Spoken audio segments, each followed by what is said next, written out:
Directeur général, Dr Tchernoba, matricule 331 624M, médecin spécialiste en santé publique, précédemment directeur général par intérim dans le dit institut. Directeur général adjoint chargé de la formation, Dr Soumaïla Bayo, matricule 223 548G, enseignant-chercheur, précédemment directeur général adjoint par intérim, en remplacement de Dr Ibrahima Kamara, appelé à faire valoir ses droits à la retraite. Directeur général adjoint chargé de la recherche, Dr Mori Mandiana Diakité, matricule 212 780A, enseignant-chercheur à l'Institut de formation à distance ISFAD, en remplacement de Dr Soumaïla Bayo, appelé à d'autres fonctions. 3. Institut supérieur de commerce et d'administration des entreprises en Guinée, ISCAEG, directeur général adjoint. Dr Karamoko Kamara, matricule 265 071J, enseignant-chercheur à l'Université générale Lansana Conté de Sonfonia, en remplacement de Dr Ibrahima Baldé, appelé à d'autres fonctions. 4. Institut supérieur de technologie de Mamou, IST. Secrétaire général, Dr Bintou Traoré, matricule 283 801, en remplacement de Madame Joséphine Mansaré, appelée à d'autres fonctions. Article 2. Le présent décret qui abroge toute disposition antérieure contraire prend effet à compter de la date de sa signature et sera enregistré et publié au journal officiel de la République. Conakry, le 30 mai 2023, signé colonel Mamadi Doumbouya. Dans l'actualité encore, tenue des travaux de la 17e session de la conférence de l'Union parlementaire de l'Organisation de la conférence islamique à Alger, le thème de cette année porte sur le monde islamique et les enjeux de la modernité et du développement, un sujet sur lequel les pays membres échangent pour mieux cerner la problématique. Dr Dansa Kourouma a eu le privilège d'exprimer la position de la Guinée sur ce sujet d'actualité. Envoyé spécial à Alger, Abdoulaye Diallo. Au Centre international des congrès d'Alger, où se tiennent les travaux de la 17e session de la conférence de l'Union parlementaire de l'OCI, les délégations des pays membres prennent la parole autour du sujet lié aux enjeux de la modernité et du développement face au monde islamique. S'exprimant au nom du peuple de Guinée et des autorités de la transition, Dr Dansa Kourouma salue la conjugaison d'efforts du monde islamique face aux problèmes qui minent la communauté. Islam et modernité, question inscrite au centre de nos débats, est aussi ancienne que la rencontre entre l'Occident et l'Orient. La réflexion sur la modernité et l'islam devra se faire sous le mode non pas de la rupture, mais du recours à nos traditions sociales et religieuses, allant vers et non plus ou moins à la religion, en excluant les interprétations superstitieuses ou superficielles de l'islam, afin de démontrer qu'il n'y a pas d'incompatibilité entre l'islam et les sciences, les techniques et les technologies nouvelles, ni même avec la démocratie, toujours brandie par l'Occident. Membre fondateur de l'organisation de la conférence islamique, la Guinée, à travers le Conseil national de la transition, réitère sa fidélité aux valeurs et principes de la Oumma islamique. Au nom du peuple frère et ami de Guinée, de ses plus hautes autorités, notamment le président de la transition guinéenne, le colonel Mamadi Doumbouya, mon pays partage l'enjeu de la modernisation qui consiste pour les pays musulmans, en particulier ceux pratiquant la laïcité, la mise en place d'une politique nationale d'adaptation des données actualisées de la science aux valeurs universelles promises par la civilisation islamique en vue d'apporter des réponses fiables aux problèmes qui ont divisé les consciences dites civiques, nationales ou religieuses. Cette autre participation remarquée du CNT à cette session de l'Union parlementaire de l'OCI, organisation de la conférence islamique, a été mise à profit par le président de l'organe législatif de la transition pour tendre la main à l'organisation pour une transition inclusive et réussie en Guinée. Le ministre des Affaires étrangères, de l'intégration africaine et des Guinéens établis à l'étranger est en visite officielle en Arabie Saoudite. Ce matin, il a rencontré la communauté guinéenne pour une séance de travail. Des Guinéens qui suivent avec intérêt le changement opéré en Guinée et les travaux de développement en cours.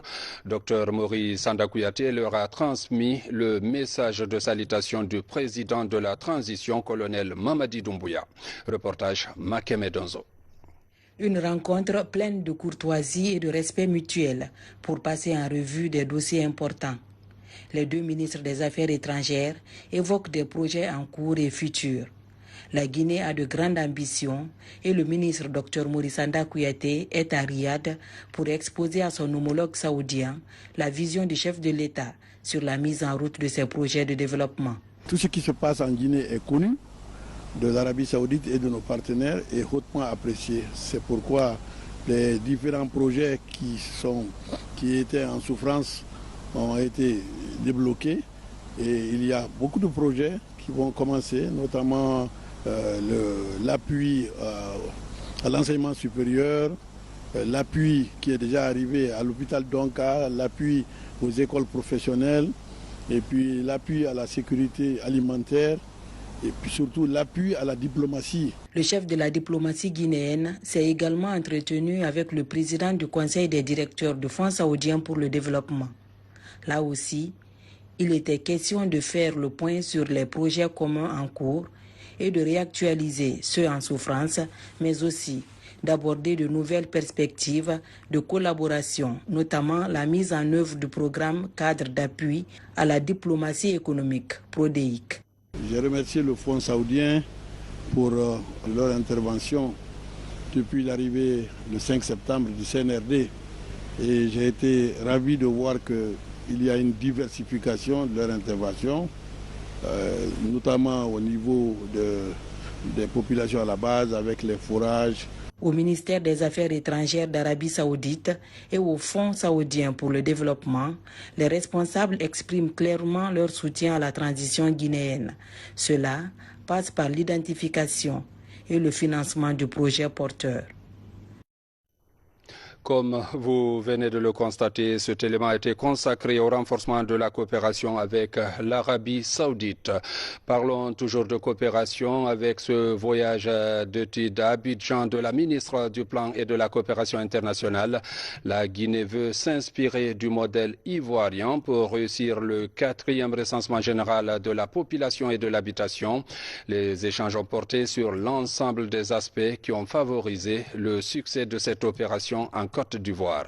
Reportage Mamadi Ternakamisoko. La Côte d'Ivoire est à la dernière phase de son 5e recensement général de la population qui est la validation du rapport définitif. La Guinée, elle, qui vient d'entamer le processus de son RGPH 4, veut s'inspirer du modèle ivoirien à cause surtout de la qualité des données recueillies et la forte adhésion populaire qui l'a accompagnée. En voyage d'études à Abidjan, Rose Paula Prissemou, ministre du Plan et de la Coopération internationale, et sa délégation sont reçus au ministère du Plan et du Développement de Côte d'Ivoire, dirigé par Nyalen Kaba. Ils sont venus nous abreuver de cette riche expérience liée au recensement, connaître un peu tout ce qui a prévalu à la réussite de ce processus et aussi surtout s'assurer d'éviter les erreurs dans le cadre de ce recensement et pour mieux amorcer nos activités en Guinée. Nous avons eu l'occasion d'échanger sur tout le processus quant au cadre institutionnel, le cadre organisationnel, la mobilisation des ressources, mais aussi la mobilisation de l'aspect social lié à la crédibilité de l'opération. L'exposé de la délégation guinéenne, conduite par la ministre Prissemou, rassure le voisin ivoirien qui promet d'accompagner cette bonne dynamique amorcée par la Guinée depuis février 2022. Des échanges avec la question de la formation qui vont s'inscrire dans le temps pour que nous puissions donc à la fois partager la connaissance en matière de formation statistique. Vous savez que l'NCA forme des statisticiens depuis 1970 pour toute la sous-région et également des échanges pour faire en sorte que, conformément donc aux instructions des autorités, le président de la République, le Premier ministre, le pays frère puisse bénéficier donc de l'expérience réussie de la Côte d'Ivoire. Le recensement général de la population et de l'habitation est une opération d'envergure nationale.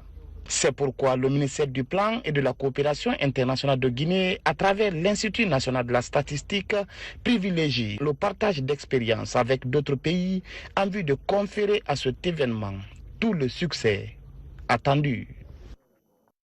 Parlons des infrastructures. Les travaux de modernisation et d'extension du terminal conventionnel permettent au port de Conakry de se positionner comme quai de transit des marchandises maliennes.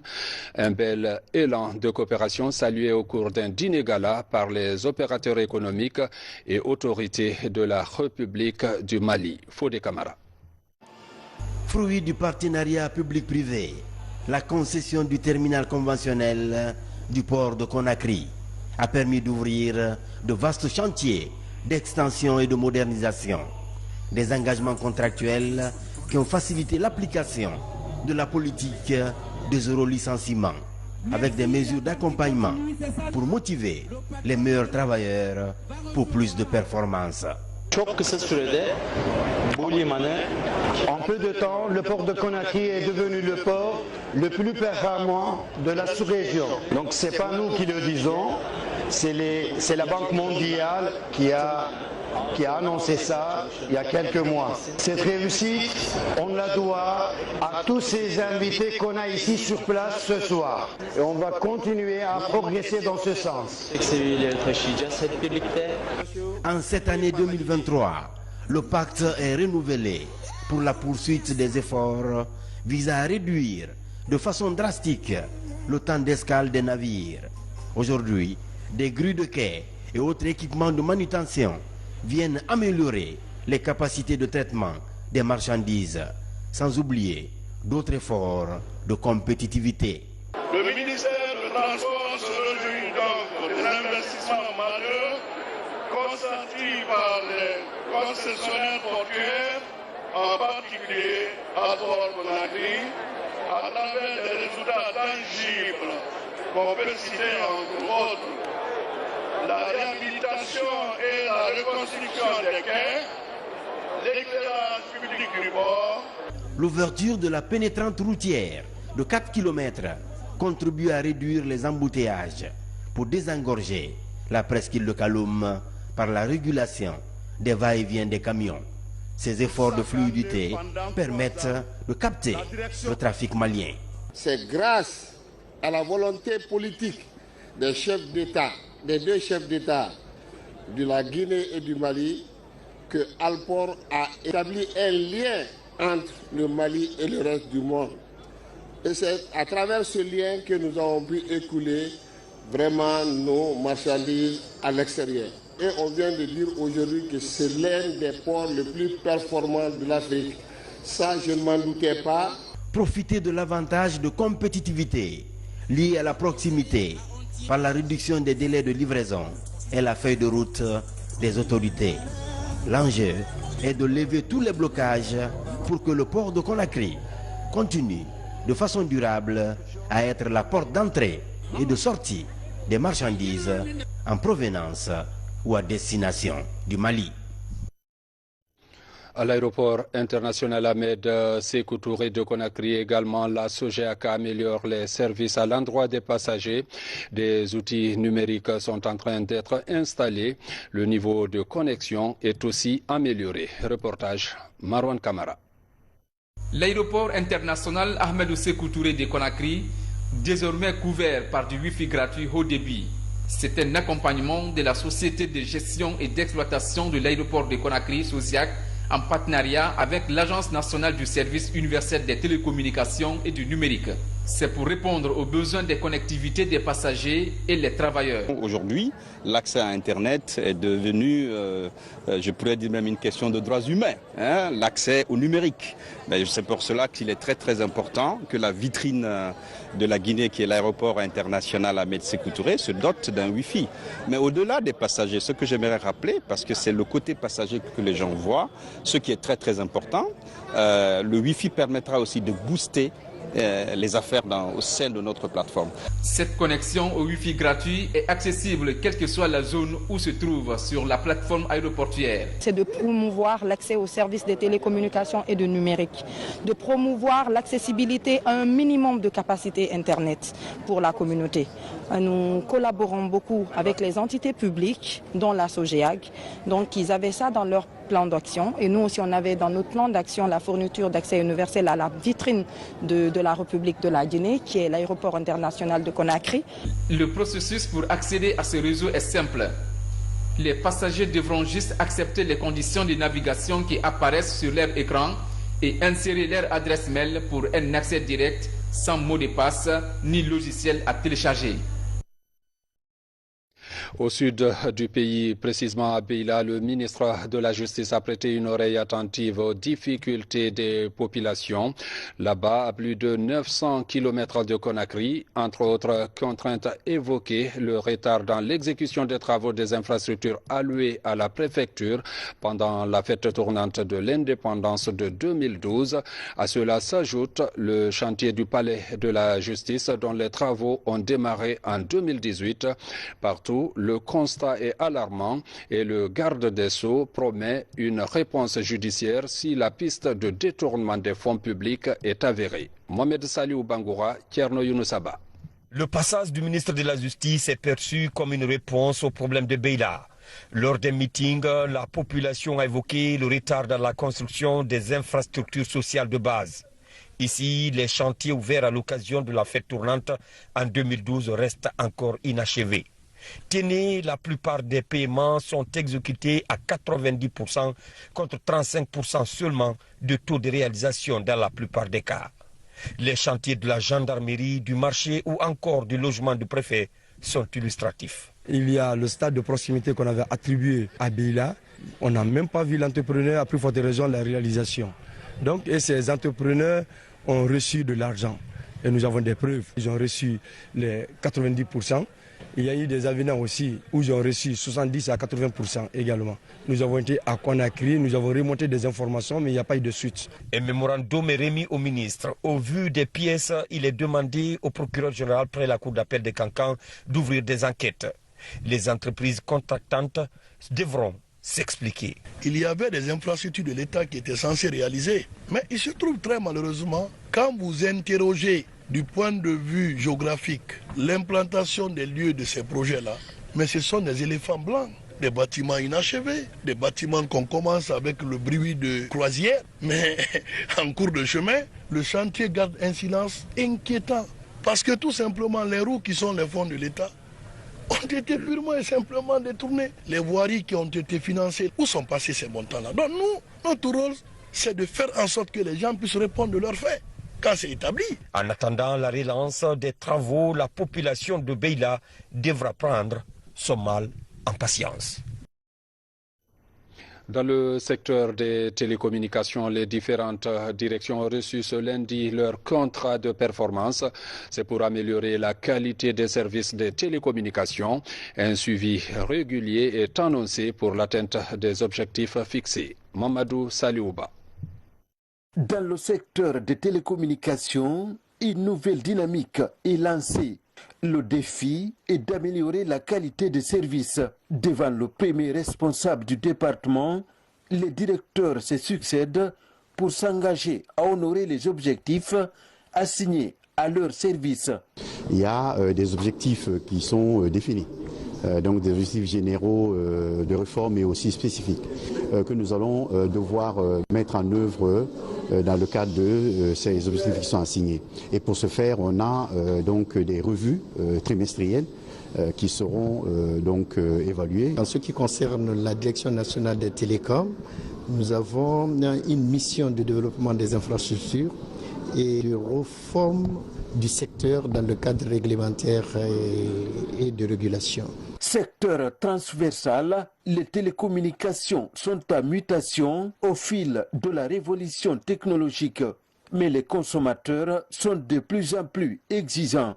Avec la signature de ces contrats, les missions sont désormais claires et le suivi sera régulier. C'est une manière d'engager les uns et les autres à avoir les yeux rivés sur leur engagement, sur leur plan d'action opérationnel pour nous permettre à la fin de l'année de justifier le budget qu'on a mobilisé cette année et puis les performances que le département pourrait apporter pour l'ensemble du pays. Pour gagner le pari de la performance, les différents services vont davantage fédérer les forces pour atteindre les objectifs assignés au secteur de télécommunications.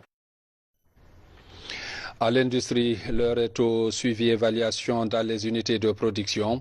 Il s'agit pour le ministère de détecter les usines qui sont dans l'illégalité et collecter également des informations relatives au secteur. C'est dans ce cadre que les industries de boissons ont fait l'objet d'une inspection par les équipes techniques du département. Abdul Karim Kamara. Le boom industriel guinéen reflète ces derniers temps une partie de la croissance économique du pays. Malgré cette embellie, l'État ne dort pas sur ses certitudes afin d'amener ces industries à offrir davantage de la qualité aux consommateurs. Alors avec le ministère aujourd'hui on a des prélèvements qui sont faits par l'ONCQ qui sont quand même réguliers. On a commencé la certification ISO 9001 qui est le système de management de la qualité. Cette année on fera la 45000 et après on fera la Food Safety 22000. Voici une mission de suivi du ministère du Commerce dans les unités de fabrique de jus doublée d'une évaluation de leurs prestations. À chaque étape, la ministre et une équipe technique s'assurent de la certification de ces boissons aux normes en vigueur, de la responsabilité sociétale des entreprises ou encore de l'éthique et de la conformité. Nous nous sommes donné des objectifs de contrôle des unités industrielles, non seulement dans le processus de la documentation administrative, mais aussi voir comment le marché guinéen est en train d'être approvisionné et comment nos compatriotes sont en train de prendre les produits sur le marché. C'est une série de visites techniques pilotées en amont par les agents de l'IGNM et de l'ONCQ. Au cœur du dispositif, l'accent est mis sur le fonctionnement des laboratoires.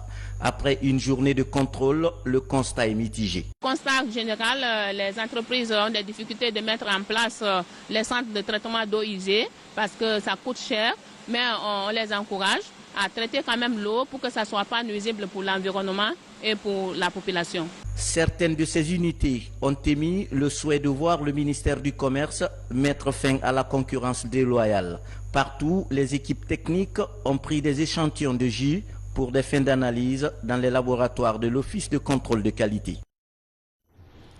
Je vous l'annonçais dans les titres, fini la réunion annuelle des douanes. 3 jours d'échange pour asseoir les bonnes bases en termes de mobilisation des recettes. Le cap est déjà fixé pour une prévision de 10 700 milliards de francs guinéens.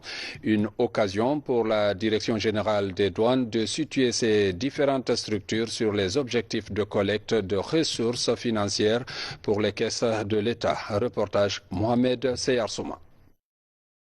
Bokeh 2023, le chemin est balisé pour l'administration des douanes. 72 heures de concertation entre les responsables à tous les niveaux. L'objectif étant de mobiliser davantage les recettes.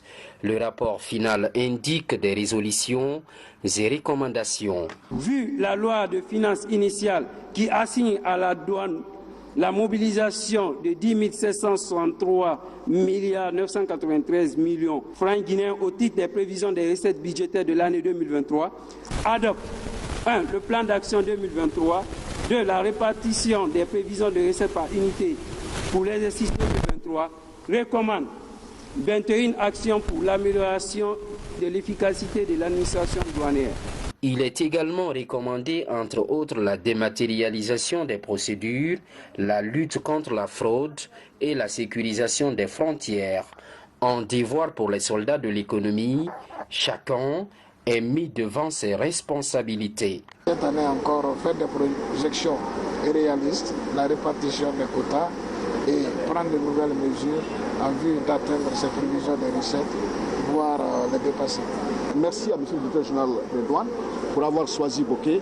Et ça donne l'avantage encore aux populations de comprendre que le travail que la douane fait à Bokeh est un travail noble, régalien, qui est une mission de l'État. Avec les douanes, le Kakandi a connu en 3 jours 3 activités majeures.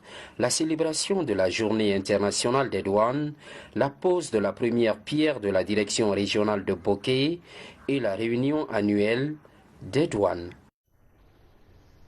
Et puis le laboratoire national de la géologie a rencontré les directeurs généraux et les représentants des sociétés minières du pays. En toile de fond, parler de l'article 198 du code minier. Objectif, amener les sociétés au respect des dispositions du code minier guinéen. Maïmouna Bella Diallo. Le code minier guinéen en son article 198 stipule obligation d'analyse des échantillons par le laboratoire national de la géologie. De nos jours, certaines sociétés minières analysent leurs minerais sans faire recours au laboratoire national qui est le seul habilité à certifier toute analyse de minerais. Pour mettre son application en évidence, les autorités compétentes sont fermes. Ceux qui ont des contrats de sous-traitance avec des autres laboratoires sans passer par le laboratoire national, ça, c'est ce qu'on appelle une violation flagrante du code minier. C'est à nous de le faire. Si nous ne pouvons pas le faire, vous déposez, nous faisons le contrat avec un laboratoire de confiance certifié pour avoir des résultats certifiés. Si nous prenons par exemple la quantité à l'extraction, donc à l'export, et on multiplie par la teneur.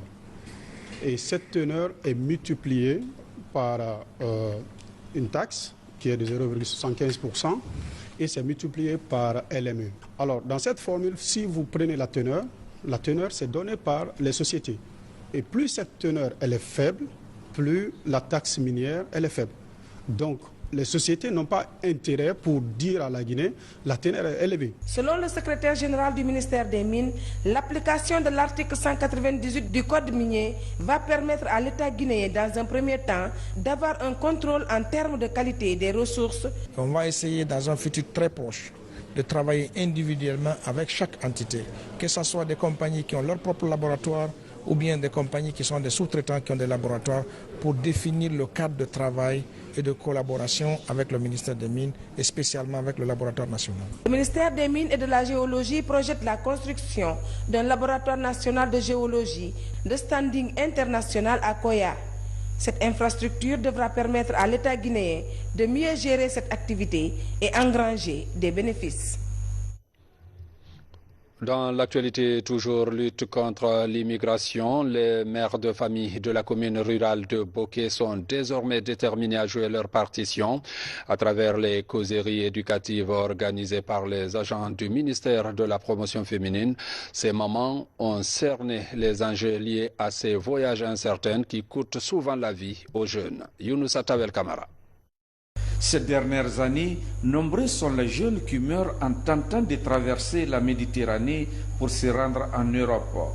En vue de lutter contre ce voyage incertain qui continue d'endeuiller de nombreuses familles, le gouvernement et ses partenaires comme l'OIM multiplient des séances de sensibilisation dans les zones les plus touchées par ce fléau.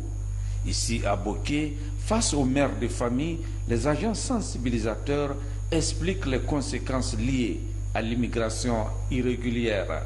On pense que c'est les mamans qui sont à la base de l'éducation et que c'est elles qui sont à la maison et surtout les migrants potentiels aussi, les jeunes et promoteurs de la migration irrégulière, venir les sensibiliser et sensibiliser nos mamans sur les enjeux de la migration irrégulière. Je pense bien que c'est une bonne initiative. Rester en Guinée pour profiter des opportunités et développer ma localité est le slogan de cette campagne de sensibilisation. Prochainement, si les enfants, les jeunes sont tentés par cette migration, vu ce qui a été débattu, à savoir les causes et les conséquences liées aux méfaits de la migration, ça pourra les toucher et cela va entraîner ou bien réduire même ce fléau. Moi, je dirais et je me battrai afin que cette problématique-là s'arrête pour ne pas que ça continue à endeuiller les familles, pour qu'on sache vraiment qu'on peut rester en Guinée et avoir des opportunités afin de développer notre pays qui a vraiment besoin de nous, les jeunes. Au terme de cette causerie éducative qui regroupe les mères de famille de la commune urbaine de Boké, les participantes s'engagent à davantage s'impliquer pour que l'immigration irrégulière ne soit qu'un lointain souvenir.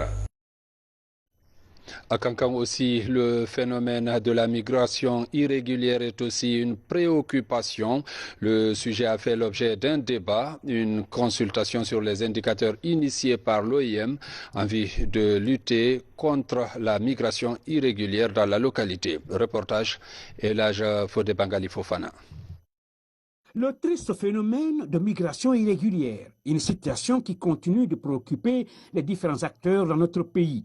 Ici à Kankan, il est question du processus de consultation sur les indicateurs de gouvernance migratoire qui regroupe ces acteurs. C'est l'une des initiatives qui place la région de Kankan au cœur des réalités et des faits de la problématique de la migration. Pour une bonne prise de décision, que cela soit dans le cadre de la migration ou dans d'autres domaines de la vie d'une nation, les données restent des éléments majeurs. Dans notre contexte de gouvernance migratoire, les indicateurs sur la bonne gouvernance. La présente rencontre a pour objectif d'identifier les bonnes pratiques et les domaines qui pourraient être développés, de favoriser le dialogue entre autorités nationales et locales sur le thème de la migration, de permettre aux villes d'apprendre les unes des autres en discutant des défis communs et en identifiant de potentielles solutions. Nous nous souviendrons longtemps, pour longtemps de tout ce que l'OIM a fait et est en train de faire pour la région de Kankan, tant sur le plan insertion sociale des migrants, sur le plan réception des migrants, que dirais-je encore. Sous la conduite du consultant, des discussions ont été sérieusement menées 3 jours durant, discussions qui ont permis de mieux saisir tout ce qui est indicateur de gouvernance, comprendre les progrès menés dans notre pays et également les défis auxquels ils doivent faire face. Entrepreneuriat jeune aussi dans ce journal, des initiatives se multiplient sur le terrain.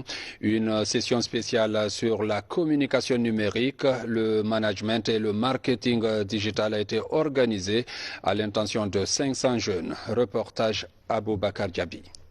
En Guinée, l'entrepreneuriat jeune dans les différents secteurs d'activité est encouragé par l'État et ses partenaires. Là-dessus, cette rencontre est très illustrative. Elle est axée sur les thématiques de recherche d'emploi, du développement personnel et du management de projets. L'initiative est de Gizas Consulting. Déjà, c'est d'abord un plan, un PAO du cabinet, c'est-à-dire le plan d'action opérationnelle du cabinet de chaque année. Au mois de janvier, nous organisons ici des formations à l'endroit des apprenants pour les outiller, pour les faire venir un peu dans le monde entrepreneurial, surtout pour les adapter à ce qu'on appelle ici à l'indépendance financière. L'État ne peut pas employer pour tout le monde. Donc, il faut aussi développer le secteur des entreprises, des industries, ainsi de suite. Une excellente initiative. C'est Jeunes pour Jeunes, pour le développement de la République. Nous avons trouvé un engouement extraordinaire, des jeunes prêts pour faire rustique, des jeunes prêts à apprendre et des jeunes prêts à former, tous encadrés par un très bon dispositif de professionnels. Au total, 500 participants constitués d'étudiants, d'apprenants et de professionnels des différents corps de métier prennent part à cette session spéciale portant sur l'entrepreneuriat jeune. Entre autres modules enseignés, la communication numérique, le management et le marketing digital. Encourager la jeunesse, le dire carrément, il n'y a pas d'échec dans la vie. Ce qu'on appelle échec, c'est le découragement. Quand vous vous découragez, vous échouez. Ce que j'ai à dire à mes sœurs et collègues étudiantes, c'est d'avoir une confiance totale en soi-même. Quand nous allons finir les études, avoir le courage de créer, d'imaginer pour faire des entreprises. Au-delà de ce renforcement de capacité, dans l'agenda de cette structure, des accompagnements techniques et financiers aux jeunes sont prévus pour faciliter leur insertion professionnelle.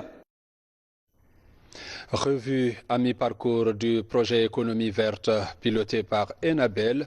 En marge de cette évaluation, les services techniques impliqués dans ce projet ont bénéficié d'un appui en équipement pour le bon fonctionnement de leur activité. Reportage Alpha Yassila. Le projet d'appui au développement de l'entrepreneuriat ou projet économie verte dans la région de Kindia est le dernier né des projets financés par l'Union européenne et exécutés par l'Agence belge pour le développement Enabel. Après 4 mois du lancement du projet, les acteurs pour sa mise en œuvre et les autorités régionales se retrouvent pour faire un bilan à mi-parcours de son exécution. Un bureau sans équipement ne peut pas évoluer, ne peut pas donner vraiment ce qu'on appelle le résultat. Et donc, s'il faut, comme Enabel s'appuie toujours sur le résultat, donc pour que nous puissions donner un résultat par rapport à une activité, il faut que nous soyons équipés. Le programme d'appui au développement de l'entrepreneuriat volet économie verte couvre plusieurs sites dans la préfecture de Kindia. Il comprend entre autres les sites de Samaya, de Tabouna, de Kilissi, du voile de la mariée et le monastère de Kindia. C'est pour faire de notre pays, de notre région, je veux parler, une région écotouristique. Donc c'est une satisfaction de toute la population que je suis en train d'exprimer, une satisfaction de l'autorité que je suis en train d'exprimer. Le programme d'appui au développement de l'entrepreneuriat exécuté par Enabel prend fin cette année. Il reste à poursuivre les nombreux chantiers ouverts ça et là et qui ont révélé leur importance dans l'ancrage de l'employabilité des jeunes. Et puis un offre de soulagement dans la cour de l'orphelinat La Voix des Sans-Voix, située à Amdallaï, c'est dans la commune de Ratoma. Cet orphelinat a été victime d'un incendie le 21 janvier 2023 dernier. Les ONG Les Pieds Nus en Afrique et Ça vient du cœur donnent un souffle de vie à ces enfants démunis. Reportage Abraham Christophe Conté. Tout a commencé par le nettoyage des débris après le passage d'un incendie de source inconnue.